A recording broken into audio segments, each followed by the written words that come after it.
Hi everyone, welcome back to the Property Finance Podcast, and today I'm joined by Will Powell in the wonderful Downing LLP offices, and today we're going to be talking around all things development finance and the market in general. So Will, thank you very much for joining me, and thank you for having me. Tell everyone a bit about yourself and what you do at Downing, and just a bit of a flavour of how you're finding the market at the minute. Sure. No, thanks, Michael. So my name is Will, one of the investment directors here at Downing.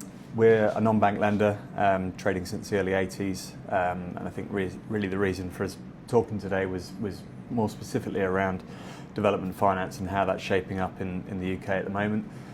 Typically we're involved in the SME end of the market, anything from sort of 2 to 30, 40 million pounds of debt across England, Scotland and Wales. I think, we can perhaps go into it in a bit more detail. Obviously, the market challenges, headwinds, hurdles and hoops to jump through have been thick and fast over the last few years. But as with all of the lenders in the market, we keep our head down and carry on. And where there are good quality deals coming through, it's pleasing to see people working hard to get them done. So it's good to be joined. And thanks for having me on. So just as a quick, really top layer, how you're finding the market at the moment. We'll deep dive into some bits in a moment, but as kind of a general overview, how are you finding the market at the moment as Downing? Because it's always difficult when someone asks me that question, because I go, well, I'm only one of 66,000 brokers or whatever it is, and similarly Downing are one of a couple of hundred lenders, so it's always, sure. we all have our own kind of microclimates, I guess, but how are you guys finding your end of the market? Sure, it's a good question, and I think your question is astute because everyone has their own anecdotal evidence that supports their live view of the market. And I think where we see it is virtually everything that Downing does, save for a couple of the business lines, is fundamentally linked to real estate. There's the private credit team that I sit on, which is both direct and indirect lending across development and bridging. We have teams within healthcare, private equity, we have teams within energy and infrastructure, all of which fundamentally are underpinned by the real estate that sits behind it. So we have quite a broad view on different facets of the real estate market. I think more specifically to the resi market and the resi development market within the UK, I think, let's be clear, the market has had some challenges over the last 2 or 3 years. I think anyone that sort of says otherwise has perhaps been living under a rock. I mean, it's one of those markets where I think cautious optimism is the driving force behind carrying on in light of the challenges, but cautious being the sort of key prefix in that. I think as a developer, which ultimately form the bulk of our client base, if you're risk averse, it's not a job for you. That over the last sort of 9-10 years, if you look at the challenges that developers have had to face from the Brexit referendum and how that impacted the market, Liz Truss, the COVID pandemic, the interest rate and cost inflationary rises of sort of 21, 22, there's been a plethora of things that could have stopped you in your tracks and told you to stop doing the business you're doing. Developers by their nature have to carry on, have to find ways of making deals work, and have to be optimistic for the future. What I would say is probably the challenges of the last 2 years in particular, with a slower than expected sales market, some undoubted challenges in inflation, and also the fact that funding costs have soared with Bank of England rate moving so much higher, is that there probably hasn't been, in my humble experience, a harder time to be an SME developer in the UK than now. I think even when you cast your mind back to, say, 2020, 2021, when, at one point it felt as if the world was going to end with COVID, 2 or 3 months later the industry was back open, sales were flying out the door and people recovered pretty quick. And of course, let's not forget, construction was one of those industries that the government focused on in terms of let's get that back up and running. There are so many component parts to it. But even in that period, the level of support and I guess accelerative sort of bonus surrounding that market in respect of Help to Buy, there was the lifetime ISA in terms of saving for deposits, which I think is still going, but obviously Help to Buy has more recently fallen away, and a number of incentives that really were accelerating that entry point in the market, the first and second home movers, and lo and behold, sales were coming in thick and fast. With the removal of that policy and the increase in borrowing rates, I think what we're finding in that thick end of the market, everything from, say, 200,000 to £1 million in terms of capital value, it's still selling, it's just taking longer than expected. And I think people are having to be very careful about baking in sensible time and contingency into deals they're looking at the moment. And that's an interesting point that you raised, because actually a lot of people look at development finance lenders, bridging lenders, and let's say you've hit the end of your term. They see the bridging lenders and development lenders needing to take possession or having to move into default and that kind of thing. They see that, and there's instantly a negative connotation of, all development lenders and bridging lenders are gits, they're just in it to make the money and just to take the property off us. Sure. But realistically, from a lender's perspective, the last 2 to 5 years have probably been quite scary. Yeah. And as a lender, how have you coped with, obviously, elongated sales? Obviously, you have a cost of funds to deal with as well. Sure. So how does it, and this isn't a thing of kind of lenders trying to defend themselves, but it's nice to give people, I think, that other side of the story. So how are you coping with that? It's a great question. I mean, I think in good markets, it's very easy to be a lender. Yeah. In tougher markets, it's much tougher to be a good lender. Yeah. And what I mean by that is, there is more than meets the eye when it comes to a term sheet in development finance. I think, it has never been more true than now in terms of both who you're lending to, but also perhaps even more importantly, who you're borrowing from. Yeah.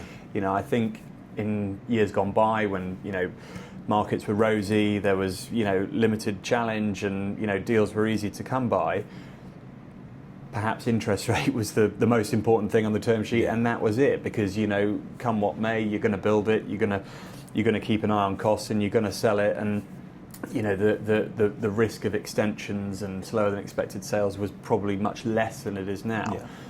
I think what we're seeing now is it is a crowded market, both in terms of the intermediary space, but in terms of the lending space also.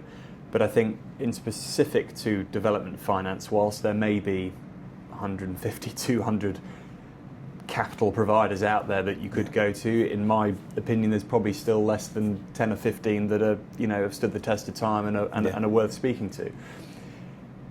More specifically to your question, I think where schemes have run over time, where sales have taken longer than expected, whatever, come what may in terms of challenges, we wouldn't be a development finance party in this market if we were closed to the reality of those occurrences. And I think really it's not about if, it's about when, but also when, how do you deal with it, and how do you respond? We are principally focused on relationship-backed lending. We cultivate and harness a strong relationship, we hope, with the customers we deal with, and we want to keep hold of those and support them through not one scheme but 4, 5, 6 and beyond. Intrinsic in that is obviously looking after people when things perhaps don't go to plan. And there's plenty of very good developers that get caught on schemes that don't go 100% to plan. Really, what I think it comes down to, and I heard a developer describe it as this a few years back, is I think you would rather be backing a good developer on a scheme gone wrong than a bad developer on a good scheme. And because the key point of difference being is that a good developer and a good stakeholder in that transaction, when things don't go to plan, will find a way of figuring it out. Absolutely. And they're the people that we hope we've got a good portfolio of across our book, and we've got strong relationships with those people. So, come what may, there is obviously a balance to be struck between, how do you underwrite the facility properly on day one? Has it got some contingency built into it? Is the time and term appropriate? But it's not a perfect science. No. It's about getting it as best as we can set up to hopefully absorb some flex. But if that flex goes beyond, well, let's have a sensible conversation at the time and let's work out a plan. And in terms of that then, so let's say a scheme starts to go wrong, and let's say maybe the developer isn't one of these going to get everything done. Because again, it's important for people to realise, because a lot of the listeners are sort of either new in development, or there's no mid-ground, they're either very new to development or very, very experienced. But those who are new to it, obviously there are risks involved in all of this, otherwise everyone will be doing it. But one starts to go bad. What is Downing's process really to kind of go through that? Yeah, so it all comes down to, I guess, what the issue is. Is this... let's say sales have elongated. Fine. I mean, I think the most common occurrences are slower than expected sales, something in terms of cost inflation, or program delay is probably the three most common issues, if you like, in development funding. In respect to elongated sales terms, you hope that at that point, as a lender, that you've got a well-built product that is saleable at roughly the right price. So let's take those three as a given. We've got a scheme of houses or a scheme of flats or whatever the product might be that has been built to a good spec, it's being well marketed, and for whatever reason, in the macro conditions that we're under, sales are just not coming through as quickly as we'd hope. What we're really looking for in that situation is open dialogue, transparency, both from us and from them. It is, what is the marketing strategy? Do we think we're still priced right collectively? Do we all agree that the valuation still stands? And that's not a tripwire. That's just, let's be honest with ourselves. It's that taking a realistic view of the market, isn't it? It's exactly that realism element of it. If everyone else is, I know that we see it a lot at the moment, but the amount of development going on, you are bound to have a development next door or across the road or something like that. If someone comes in and undercuts your pricing, it's one of those, you can't do anything about it, and even taking the macro climate out of it, that's always going to have an impact, isn't it? It is, and as with the sale of any product in any industry, development follows similar sort of buyer psychology. Gone are the days, I think, of developers being able to churn out mass-produced stock with little character and quality and get premium pricing. There have been times in the market where that's been achievable, and fair to people that have sort of made hay while the sun shines there. I think really now, quality of product, uniqueness, some point of difference, but also crucially the right pricing at the beginning is what is getting people going. And secondly to that, Michael, I think the thing that a lot of people miss, less so probably now, but again perhaps sort of harking back to comparisons with previous times, is especially in the SME sector of the market, I've always seen the biggest point of difference between the SME sector, or part of the SME sector, and, for example, the house builders that have the model on a sort of institutional scale, is the approach to sales. Now, what you'll see with the house builders, and I appreciate it's a different product, it's a different scale, it's a different cash flow model and all the rest of it, but some similarities can be drawn, is you will see the house builders very often work from the sales backwards, rather than the construction forwards. What I mean by that is they're figuring out how they're going to get them sold before they've started building. And when it comes to SME development, whether it's 2 houses, 80 houses, 160 houses, really what we're looking for is, who's the buyer? Are we priced right? Do we agree with the valuation? Are those properties well balanced in terms of features and whatnot? And if there is a problem, well, what do we think the problem is? Do we think it's just time? Do we think it's mispricing? Do we need to include incentives?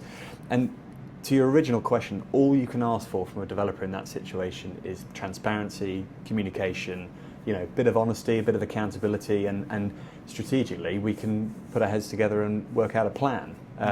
Because if you can get a couple of sales on any scheme, it always takes the edge off the debt, and then the options in terms of how we extend it. And you've got comparables as well, haven't you? Exactly. Instantaneously something to rely on. So exactly. We've sort of touched on the market briefly then, so I think it's probably time to actually talk about Downing. I guess it's probably a brief bit about Downing. So tell us what you're looking for in a developer, what Downing's kind of dream client is, if you like, and maybe some examples of some deals that you've done recently or are working on.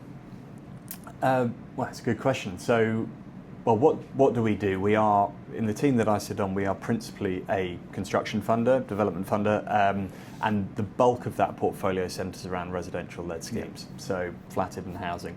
Now, within that, we also have good experience and good exposure to other sort of core living sectors. What I mean by that is, PBSA, got a lot of experience in care across our healthcare team, and within that, some subsectors like we can consider pre-let commercial development funding, for example.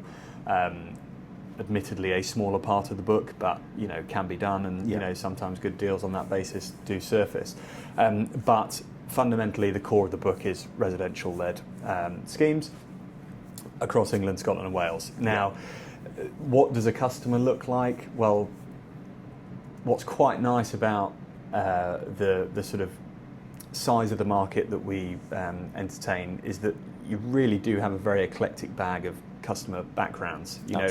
It can be as small as the 2 or 3 man band building 10 to 30 units a year, all the way up to outfits which are almost like unlisted PLCs. They just haven't made that step, and they're of a sort of institutional quality. So it really depends on the deal and the scheme. But what we're looking for is, are these people we can get behind? That is very much an art rather than a science. What have they done before? Can we look them in the eyes and get comfortable with what they've done, and are they capable of doing this one that we're looking to fund? And I would expect them to have the same approach to me and to us. Are we comfortable in Downing and what they can give us and where their money comes from, and what experience they've got in this market? And hopefully we've got plenty of reference points we can use to vindicate that. But notwithstanding experience, we're looking for someone to back their own projects. We like to see some cash in the deal, as most lenders do. We're happy to recognise planning uplift. Developers should not be penalised for doing good deals and baking in genuine value if they've taken a site through an option agreement or a planning play, which of course, sweat equity that they're putting in. Exactly, and we wouldn't do much business if we didn't. So absolutely, that's important. But the thing that I've always liked about this market is that no 2 deals are the same. You think you've seen it all, and you never have. And I think with development, every deal is so bespoke that there isn't a sort of one size fits all. And we'd all love to do 100 10-house schemes in a green field in Guildford or somewhere, or Cambridge 50 times a year. But the reality is, it takes all sorts of different shapes and sizes of deals. So I'm dancing around the question a little bit, I appreciate, but it's not a formulaic, you must be this, this and this, and the scheme must be this, this and this, or computer says no. It's very much, the art rather than the science is you do this long enough, you sort of get a feel of what makes a good deal and what doesn't. And if it doesn't, I like to think we're pretty honest, and if it doesn't work for us, we say no, and this is why. And I always try to help people, with an alternative home if it's not for us, because I think it helps foster, decent reputation. Well, also clients are always happier with, it sounds bizarre, but are always happier with a quick no than a prolonged no, aren't they? It's nothing worse than going a week, 2, 3, 4, even a couple of months into a deal, only to find out that it never would have fit with that lender to begin with. So it's always nice to have that quick no. And I think it's a brilliant point, because I speak to a lot of developers on a weekly basis, and intermediaries in the market, and I think generally when you ask people what is important to you on a development funding piece, price is one thing. Of course, price is important. If your price was so uncompetitive that it didn't make your top 3, you're not going to be in the arena. But notwithstanding price, it's that surety of funds and surety of process. It's always certainty. It's execution. Can you actually deliver on what you say you're going to deliver? It sounds an obvious thing to say. Sadly, there are plenty of anecdotes and examples in the market where someone said they're going to do one thing. 75% of lenders, genuinely, I would say it's that high of lenders that offer a set of terms. I mean, it's even stupid things like, for example, issuing a set of terms and then having to get credit line approval for those terms, but then all of a sudden go, oh, the credit line don't like it. Well, This hang is on it. a moment, because you're the BDM selling the product, or whoever you're speaking to. How do you not know what your underwriters want? And there's always that disconnect between a BDM and an underwriter. And then even to the point of, we had one recently where valuation was done, QS was done, everything, legals were done. Last day of legals, the lender turned around and said, oh, by the way, we just need to go and check with the credit line that they're happy for us to lend. Yeah. And all of a sudden it's a plethora of questions. Yeah, and I mean, it's not the first time I've heard someone describe these situations, and for me, it's wholly unacceptable. You know, I'd go as far to say it's a crazy market. Really bad business. The way that I've always found that this market functions most effectively is where the contact point between the lender and either the customer or the intermediary is someone that has some autonomy and some decision-making ability. And if they don't, in my opinion, that conversation is futile, because all you're then speaking to is a front of house. Yeah. You know, a maitre d', if you like, you know, someone that's kind of fielding, a request. Some numbers in a calculator, haven't they? Exactly. Essentially. There's no criteria. And it's not, you know, for you as an intermediary, you are introducing a client to a lender almost on a sort of subverse promise that they are going to come through and deliver, because otherwise why would you be taking your business there? And it looks bad on the broker as well. I mean, there's nothing worse as a broker than going to a lender, getting a set of terms, taking it back to the client, saying, look at these incredible terms we've got. We are the hero. The problem with that is the second that lender doesn't deliver, we go from hero to zero. And who's the client going to blame? They're going to blame you. Oh, absolutely. You know, and that's you know, the sad reality of how it works. It's you know, for me, certainty and execution. If you say you're going to do something, follow through and do it. It's basic fundamentals, and I think in lending, if we approve something at investment committee, I can't think of an occasion where we've not followed that through to transacting, and that for a developer is worth whatever difference in price some spurious set of terms might, you know, propose to be able to do. You know, we are competitive, we're well funded, we're well capitalised. I think our terms are, you know, are right in the arena in terms of pricing and structure. But fundamentally, what I can be very confident on is execution certainty. You know, we like to think our due diligence and the way we structure deals is at a high level, you know, and such that when it gets to investment committee, that's an oversight. It's a discussion. It's not a complete rehash of something that's come in. It's not a throw it at the wall and hope it sticks. For us, if something's got to committee, it damn sure better get approved, because otherwise we've done something wrong in our underwrite. Rather than stringing someone along and going through layers and layers of hidden bureaucracy that, you know, eventually get you an answer that doesn't feel worth the paper it's written on. You know, if you're going to do something, follow through and do it, is my view. So that's one of the challenges that clients face. So from your perspective, moving into, I mean, we're the back end of 2025 somehow, moving into 2026, or even looking back over the last 12 months as well, what are the biggest challenges that you think are coming for developers or have been for developers?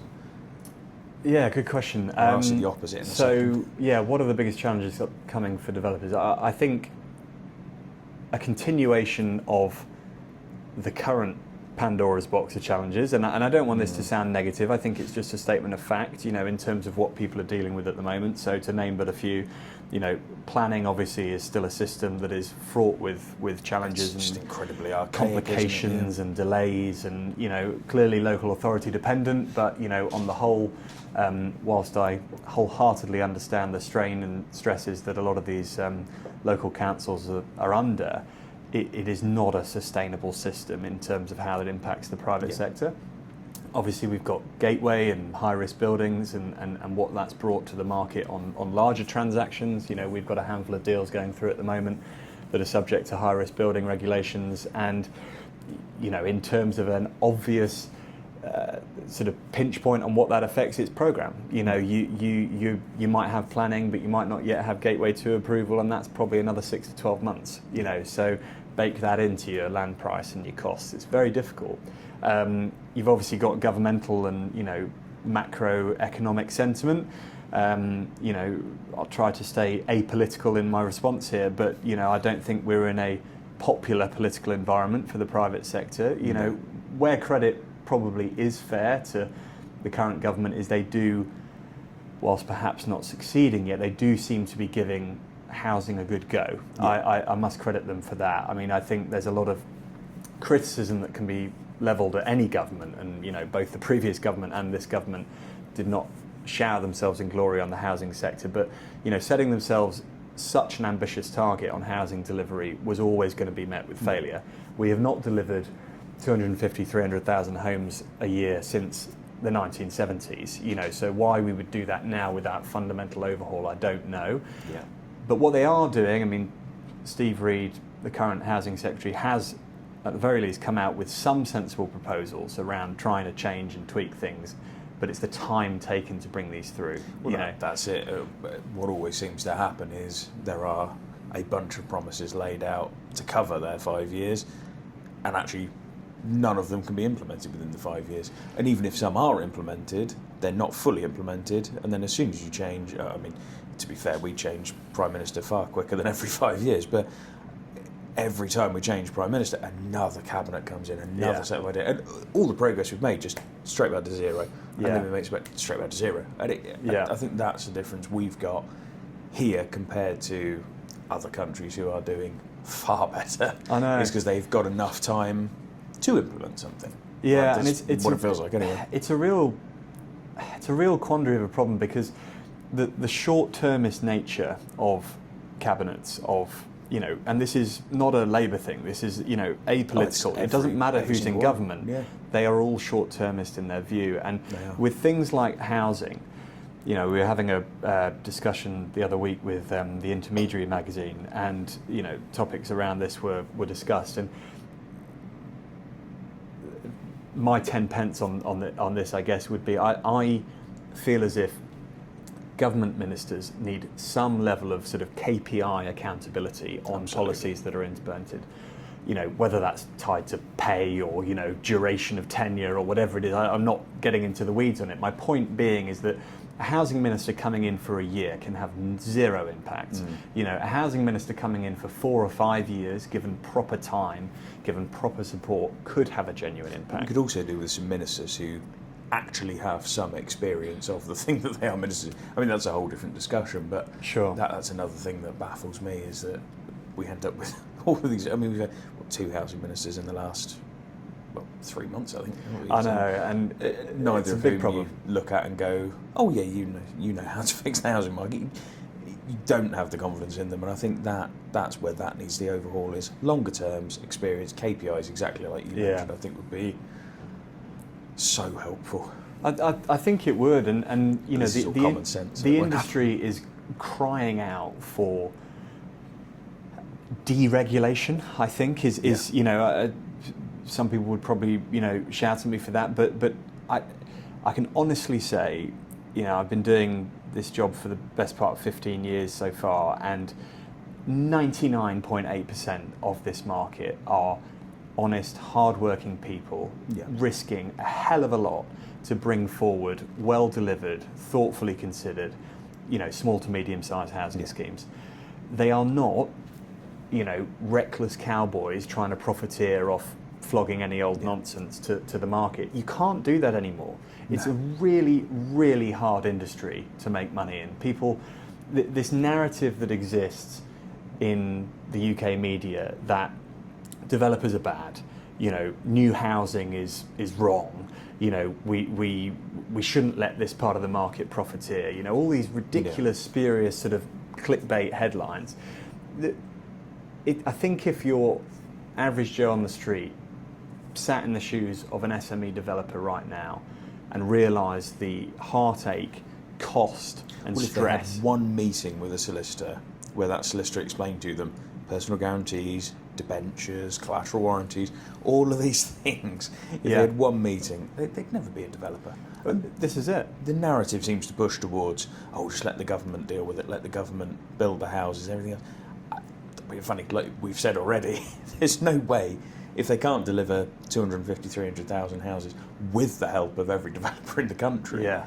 I'm sure as hell not going to deliver it with no help. It's bonkers. It's the biggest live issue in our industry at the moment. Really, is how do we fix this stagnation? And I think we have got to a position where, for the right reasons initially, layers upon layers of regulation, hoop jumping, consultant views on everything from great crested newts to high risk buildings to nutrients neutrality to a plethora of hoops to jump through on even the most simplistic of development. We're not talking about building a new garden city of 6,000 homes here. We're talking about people jumping through these hoops when they're building 6 houses in a green field that's been allocated in the local plan for housing. These are things that in other economies in the world are, almost sort of stamped without consideration. And you look at the speed that Dubai, for example, I mean, everyone always talks about Dubai, but you look at the speed of Dubai, how quickly that has built up. I mean, all you have to do is watch the time lapses of the last 15 years. You look at Cyprus, how quickly that's growing. You could literally run for miles with every single name. But the amount of places that, like you said, just stamp and just go, build away, crack on. I mean, my sister works in Saudi Arabia at the moment for one of the master developers there, and I realise we are comparing apples with oranges in terms of the types of economy and the types of government structure, but to just sort of continue on your point, where other markets are thriving at the moment, the likes of the UAE, the Middle East, the likes of China and parts of Asia, perhaps some of the other economies like Spain, for example, and Europe, is actually putting a bit more trust in the private sector to deliver, without excessive regulation. I don't think you would have a situation, and of course you're always going to get bad apples that spoil the party, but I think on the whole, you would not have people running amok of the market and what's being built if you removed some of these barriers. And I also don't think it is wholly the responsibility of the private sector to be funding all manner of Section 106, community infrastructure levies, affordable housing provisions within their margin. I think that is a state level responsibility, and I agree that developers should pay a share of that for new build development, but the level of almost hidden taxation on development now is at an unsustainable level. Well, it almost makes it pointless to go ahead with many of them. I mean, the issue you have as well is that good developers, whether we should put them in the category of good or not, seasoned developers we'll call them, know how to get out of Section 106. They know how to get out of SIL payments. They know that they can create a feasibility statement that shows that the profit isn't great and they can get out of it.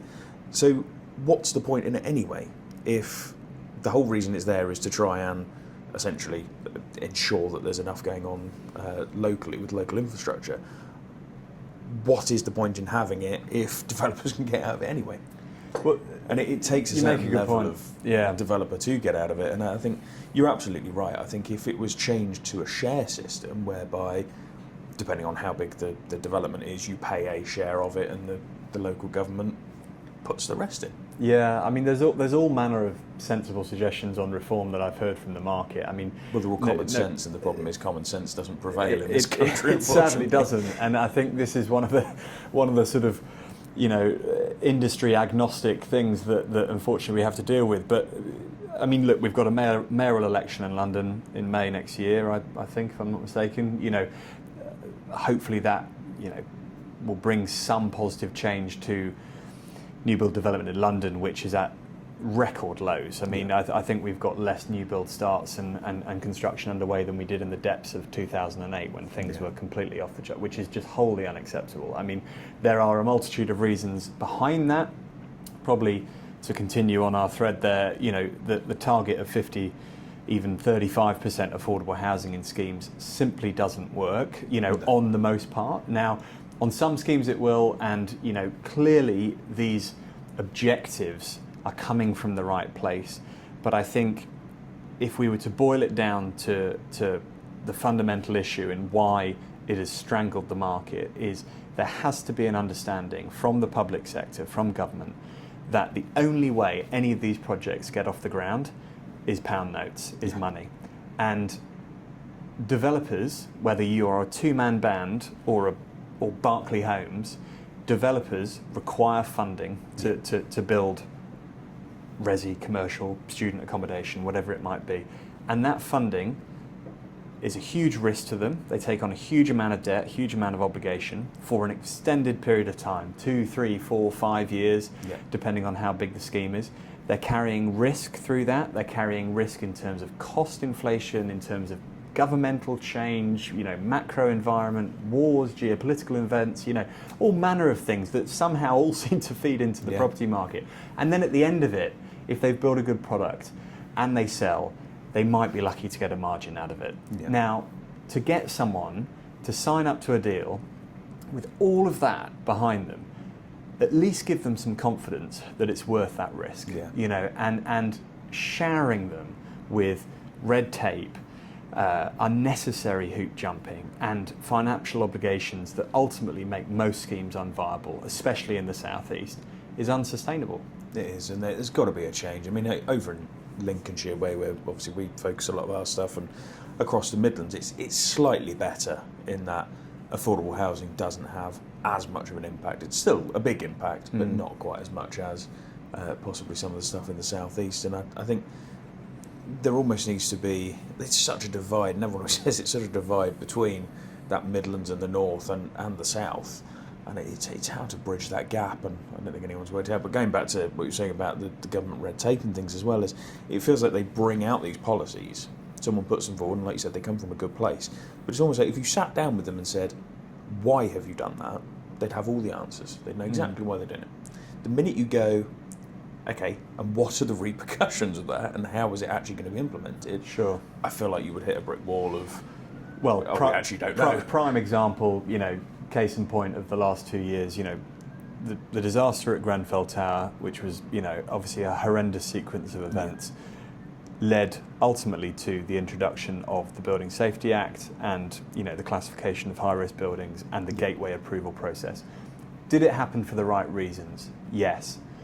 Has it been effective in its implementation to date? No. So far, no. Part of that is the rushing it through and the emotions attached to it. Exactly. No one can dispute that it's been implemented for the correct reasons. Absolutely. There are, of course, as I said earlier, you're always going to get bad apples. You're always going to get bad schemes. That something's gone wrong, and that should be properly policed and properly regulated. But the key point being, how mechanically that is introduced to the market really needs careful consideration. Now, I realise all of this stuff is done on a budget. There is not unlimited funds there like there might be in, Saudi Arabia, for example. The budgets are not limitless. We have to implement these things with an eye on cost. Yeah. But if you're going to say to the private sector, right, you've got another hoop to jump through now, at least give them a fair chance of, if you do X, we will give you Y. Yeah. And a sensible time frame in which to do that. I mean, to just finish the point, the SLA for approval on Gateway is 12 weeks. As of last week, I was reading some press on it, the average approval timeline is 36 weeks. Yeah. The best part of a year, it's unsustainable, and that's the average. Yeah. So you've got plenty that are much higher. Well above that, yeah. So, baking in a year of sunken costs to any development appraisal, I guarantee you is going to make a number of schemes completely unable to get off the mark. We're talking about larger schemes as well, realistically, aren't we, as well? We're talking millions of pounds. Yeah. And you start looking at the interest costs alone on that. It's cost of lost opportunity as well, isn't it? If you're sat with your entire team completely stagnant for 12 months, they go and move on to something else, or they do whatever.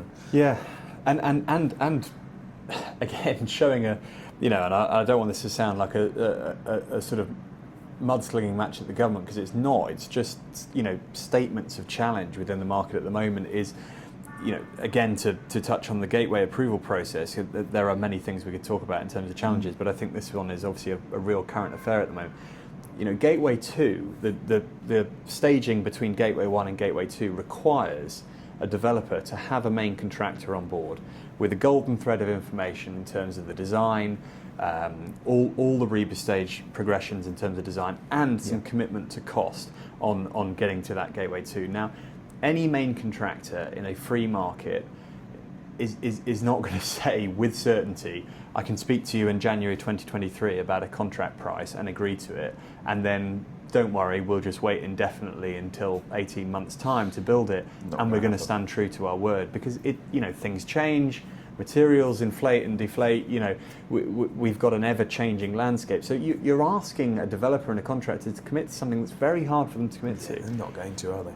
Yeah, and it's just a level of complexity that just adds further strangulation on what is an already difficult market for SMEs. And when it comes to funding, the kind of backdrop of this conversation is it forces developers into raising money in non-standard or more expensive ways to get through that stuff, because Gateway 1, pre-planning, your debt options are very limited.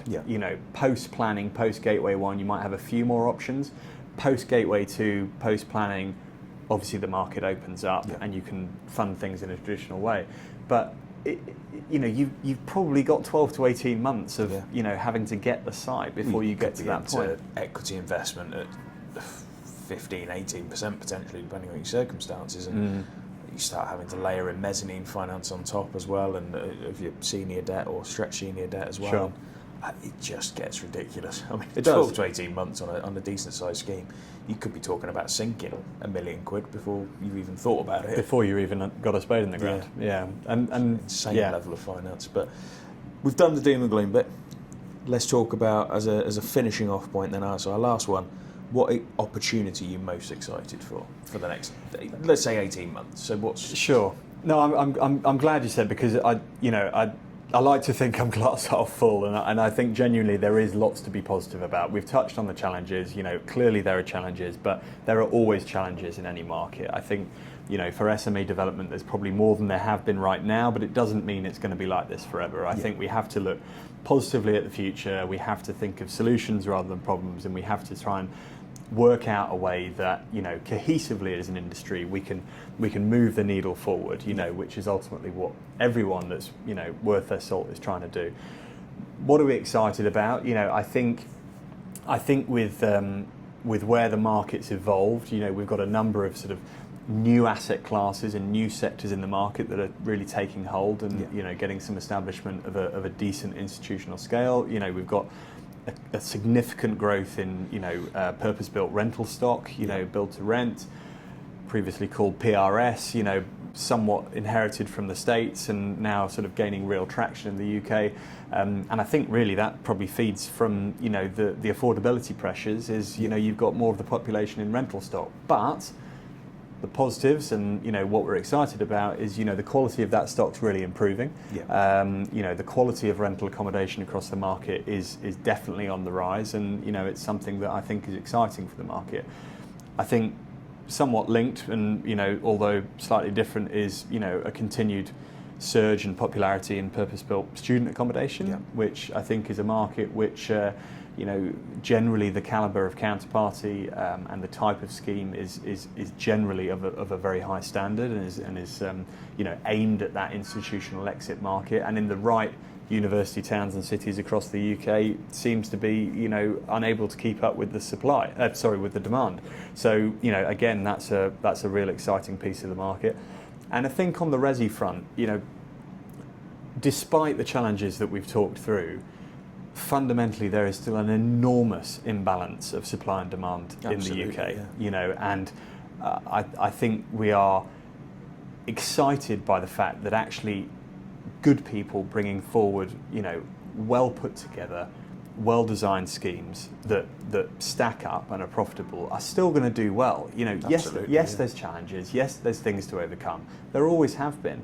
There might be a few more than in the past, but you can still do well in this industry. It's still, an industry where 20-25% margins are there if Yeah. you can deliver on the business plan, and that's the same can't be said for many other industries over an 18-24 month time span. No. So it is exciting, and I've always loved this market. I think property is something that's tangible.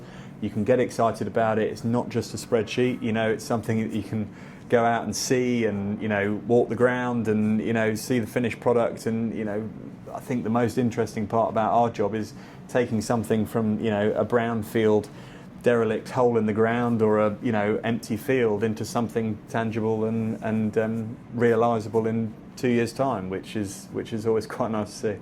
Amazing, brilliant. Well, look, thank you so much for coming on. Pleasure. Yeah, I think we've covered a hell of a lot in a short period of time. Sure. Hopefully everyone's found that really helpful. But yeah, thank you so much for coming on and sharing your insights. And to everyone watching and listening, thank you very much. And we'll catch you on the next one.